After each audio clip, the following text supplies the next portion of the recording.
Pornography तो हम सब देखते हैं, इसमें क्या बुराई है? अगर आपको देखना हो आप देखें।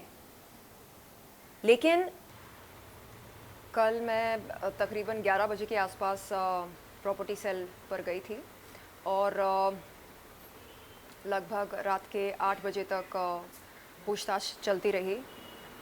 जांच अधिकारियों ने कई सारे सवाल पूछे। शुरुआत हुई आर्म्स प्राइम से। आर्म्स प्राइम के साथ मेरा एग्रीमेंट बना था 26 मार्च 2019 के दिन, और उससे पहले मैं 22 मार्च 2019 के दिन राज कुंद्रा से मिली थी होटल JW मैरियट पर। उस मुलाकात में किस तरह की बातें हुई, एग्रीमेंट के टर्म्स एंड कंडीशंस क्या हैं, एग्रीमेंट के चलते कितने वीडियोस बने, वीडियो शूट के दौरान कौन कौन मौजूद थे, कंटेंट क्रिएशन में कौन कौन शामिल थे, ये सारे सवाल मेरे सामने रखे गए।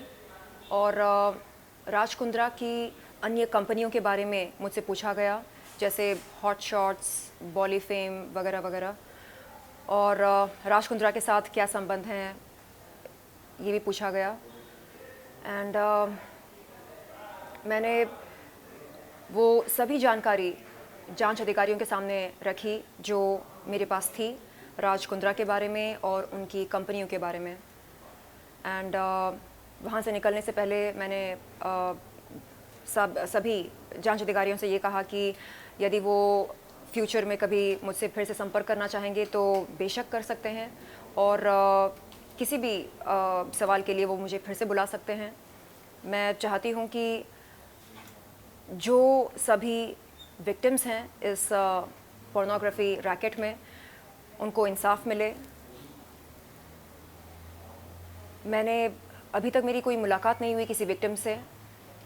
मैं जानना चाहूँगी कि उनसे क्या कहा गया था, उन्हें कैसे गुमराह किया गया था।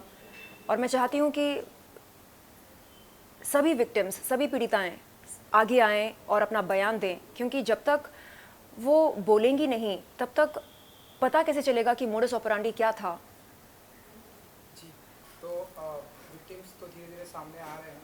राज कुंद्रा के बारे में आप कुछ कहना चाहेंगी? जो कुछ जानकारी थी मेरे पास राज कुंद्रा के बारे में, वो सब मैंने प्रॉपर्टी सेल के जांच अधिकारियों से बताया। और कुछ बहुत ज़्यादा पर्सनल बातें भी हुई थी कल। अप्रैल 2021 में मैंने जुहू पुलिस चौकी पर एक शिकायत की थी राज कुंद्रा के ख़िलाफ़। उस शिकायत के बारे में कई सारे सवाल पूछे गए। राज कुंद्रा मेरे घर पर कितने दफ़ा आए, कितनी बार आए और क्यों आए, क्या बातें हुई हमारे बीच में, ये सारे सवाल भी पूछे गए थे। चलिए, तो फाइनली कुछ कहना चाहेंगे अपने फैंस को? जैसे कि हम देख रहे हैं कि धीरे धीरे जो विक्टिम्स है वो भी सामने आ रहे हैं, तो अपने फैंस के लिए कुछ कहना चाहेंगे और लड़कियों के लिए कुछ कहना चाहेंगी जो इन चीज़ों का शिकार हुई? जी, देखिए,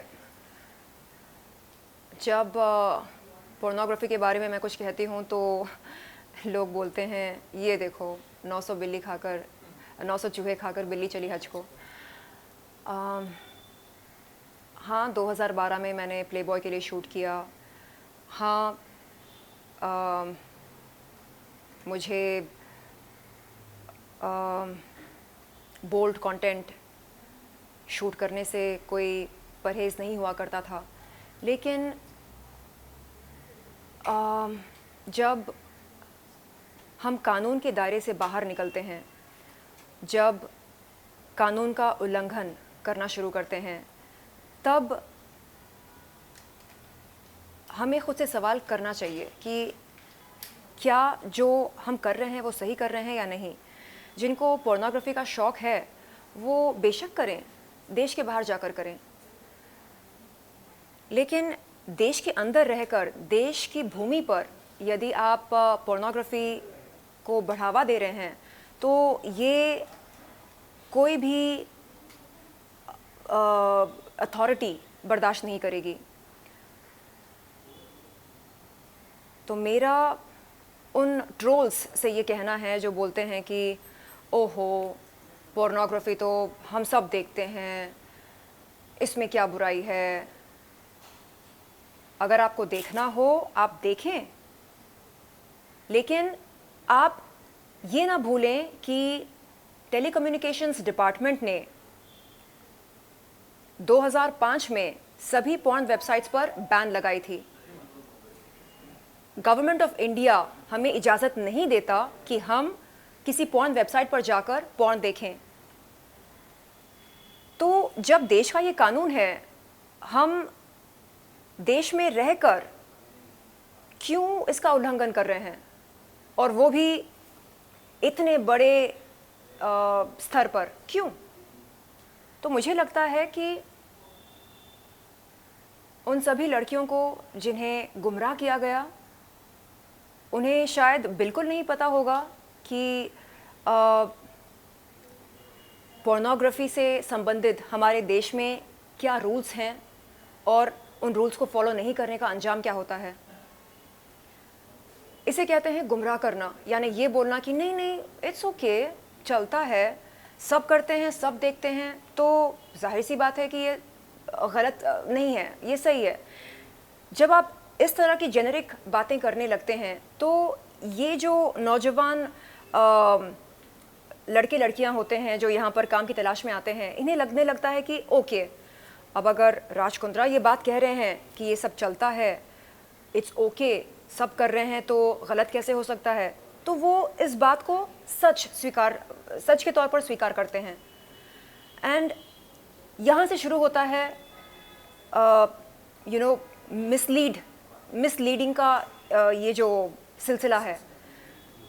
तो मेरा उन सभी विक्टिम्स, पीड़िताओं से ये निवेदन है कि आप आगे आएं और बताएं कि आपसे क्या क्या कहा गया था, कैसे आपको अप्रोच किया गया था, कैसे हॉट शॉट्स ने या बॉलीफेम ने या आर्म्स प्राइम ने आपको अप्रोच किया और आपको इस दुनिया में आकर्षित किया। आप बताएं, तभी पता चलेगा कि मोडस ऑपरेंडी क्या था। Thank you so much. Thank you.